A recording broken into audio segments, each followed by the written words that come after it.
श्री नारायण सभी को राधे राधे। अगर आपकी कुंडली में बृहस्पति चौथे भाव में है तो ये वीडियो आप लोगों के लिए है, क्योंकि मेरी ये सीरीज बृहस्पति के भावों के ऊपर चल रही है। यहाँ पर ये स्थिति क्या कहती है, आज हम इसके बारे में बात करेंगे। तो आप सभी को राधे राधे, श्री नारायण। मैं हूँ एस्ट्रो वास्तु एक्सपर्ट पारुल गुप्ता। आज हम बात करेंगे कि अगर चौथे भाव में बृहस्पति है तो आपके जीवन में कैसे बदलाव लेके आता है, क्या इसमें आपको सावधानियां बरतनी चाहिए और क्या हमें इसके उपाय करने चाहिए। चलिए समझते हैं। क्योंकि चौथा भाव जो होता है वो बृहस्पति केवल धन ही नहीं देता है, बल्कि घर, वाहन, सम्मान, आध्यात्मिक ज्ञान और समाज में ऊंचा स्थान आप लोगों को दिला सकता है। लेकिन यदि यही गुरु अशुभ हो जाता है तो सुख, शांति, वैवाहिक जीवन और आर्थिक स्थिति सब कुछ प्रभावित होती है, इसमें असर आता है। चलिए जानते हैं बृहस्पति चतुर्थ भाव का पूरा सच। बृहस्पति चतुर्थ भाव के शुभ फल आप वैदिक शास्त्रों से देखिए या लाल किताब के अनुसार देखिए। चंद्रमा का घर माना जाता है और बृहस्पति चंद्रमा का मित्र है, इसीलिए इस भाव में गुरु बहुत ही ज्यादा शुभ फल देता है। ऐसा व्यक्ति विक्रमादित्य के समान बुद्धिमान, धर्मपरायण, दूरदर्शी, ब्रह्मज्ञानी हो सकता है। धर्म दर्शन, अध्यात्म, जीवन के गहरे रहस्यों को समझने की अद्भुत क्षमता इसके भीतर होती है। ये व्यक्ति अपने परिवार, समाज और कार्य क्षेत्र में सम्मान प्राप्त करता है। घर, वाहन, जमीन, जायदाद और सुख सुविधाएं का अच्छा योग बनाता है। उम्र बढ़ने के साथ साथ धन, प्रतिष्ठा और समृद्धि भी इसकी बढ़ती चली जाती है। ऐसे लोग छोटे छोटे निवेश करके बड़ी संपत्ति बनाने की क्षमता रखते हैं। यदि अपना व्यापार माता या पत्नी के नाम से करते हैं तो विशेष सफलता इन लोगों को प्राप्त होती है। ये व्यक्ति धार्मिक होते हैं, शिक्षित होते हैं, बहुत ज़्यादा विद्वान भी होते हैं और ये बहुत ही ज़्यादा चरित्रवान भी होते हैं। सभी धर्मों का सम्मान करते हैं बहुत, और झगड़े से तो कोसों दूर ये व्यक्ति रहता है।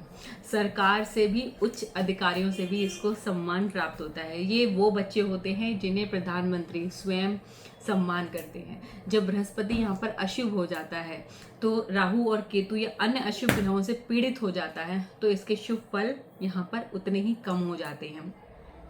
यहाँ पर ये समझिए कि यहाँ पर पीड़ित ग्रहों के साथ आने से इनके शिक्षा भी अधूरी रह जाती है, इनका कुल का मतलब कुल से इनको सम्मान भी नहीं मिलता है। ठीक है, ऐसे व्यक्ति को मानसिक अशांति ज़्यादा रहती है, वैवाहिक समस्याएं आने लगती है, आर्थिक संघर्ष से जूझना लगता है। जो बृहस्पति अगर यहाँ पे अकेला होगा ना वो उतने ही अच्छे रिजल्ट देगा, और जो ये पीड़ित ग्रहों के साथ बैठ जाएगा ये उतने ही व्यक्ति को नेगेटिव रिजल्ट भी देगा। इसीलिए पूजा का स्थान संतुलित और मर्यादित होना चाहिए यहाँ पर बृहस्पति चौथे भाव के लिए। क्योंकि अगर आपने ईशान कोण को यहाँ पर भारी कर दिया, यहाँ पर हवा का आवागमन कम हो गया तो ये बृहस्पति आपको और भी ज़्यादा नेगेटिव रिजल्ट देता है। क्योंकि ये व्यक्ति निर्णय लेने की क्षमता को शानदार और याददाश्त बहुत मजबूत करता है, तो यहीं पर इसका अपोजिट हो जाता है इसके बिगड़ जाने पे। तो जब भी आप देखेंगे कि चौथा भाव सुख, माता का घर, भूमि और वाहन का माना जाता है, इसीलिए यहाँ पर शुभ बृहस्पति व्यक्ति को जमीन, जायदाद, धन संपत्ति, घर, वाहन, सुख सुविधाएं, ये पारिवारिक खुशियाँ भरपूर देता है। जैसे जैसे उम्र बढ़ती है वैसे वैसे उसकी समृद्धि और प्रतिष्ठा भी बढ़ती चली जाती है। ऐसे लोग अपने ज्ञान, संस्कार और व्यवहार के कारण समाज में विशेष सम्मान प्राप्त करते हैं।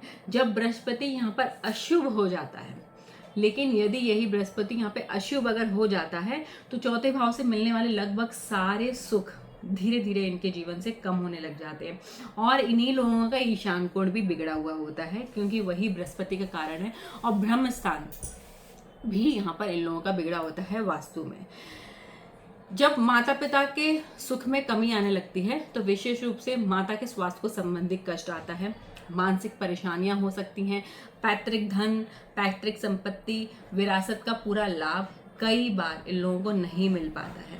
एक बहुत महत्वपूर्ण सावधानी यह भी है कि चौथे भाव के बृहस्पति वाले व्यक्ति को कभी भी किसी के सामने नंगे बदन नहीं आना चाहिए। ऐसा करने से बृहस्पति यहाँ पर और भी ज़्यादा कमज़ोर हो जाता है, ये बदनामी का कारक होता है। जितना ज़्यादा ये प्यार के पीछे भागेगा,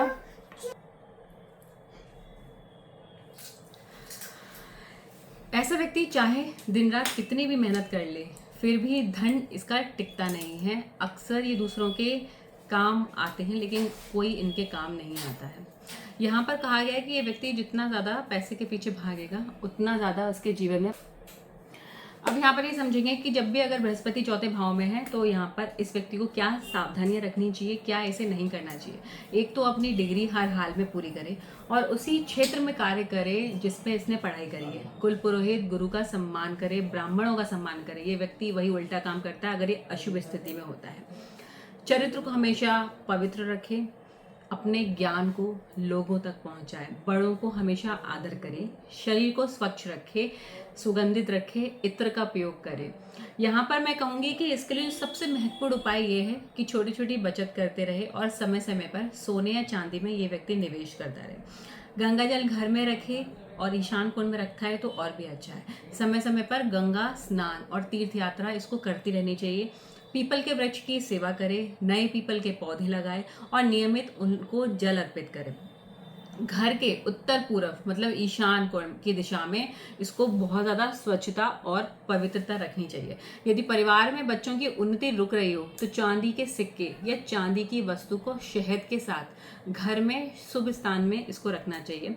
लाल रंग का वस्त्र जैसे कि बनियान धारण इसके करना इसके लिए बेहद शुभ है। सांप को दूध पिलाने की परंपरा मान्यता भी लाल किताब में शुभ मानी गई है और ये कार्य इसको समय समय पर करते रहना चाहिए। इसके लिए बहुत ही ज़्यादा शुभ है ये उपाय, क्योंकि व्यवहारिक रूप से उचित तो नहीं है ये, क्योंकि स्थान पर नाग देवता की पूजा या संबंधित धार्मिक कार्य अगर ये करता रहता है तो इसके लिए बहुत अच्छा है।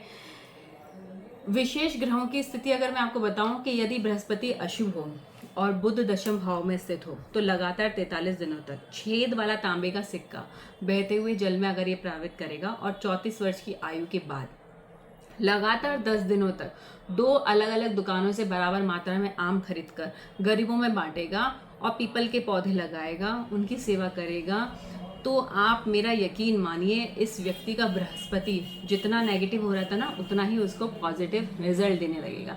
इसके जीवन में सुख शांति आध्यात्मिक ऊर्जा बढ़ती चली जाएगी और इसके पास किसी चीज़ की कमी नहीं रहेगी अगर इसने ये उपाय नियम से अपना लिया।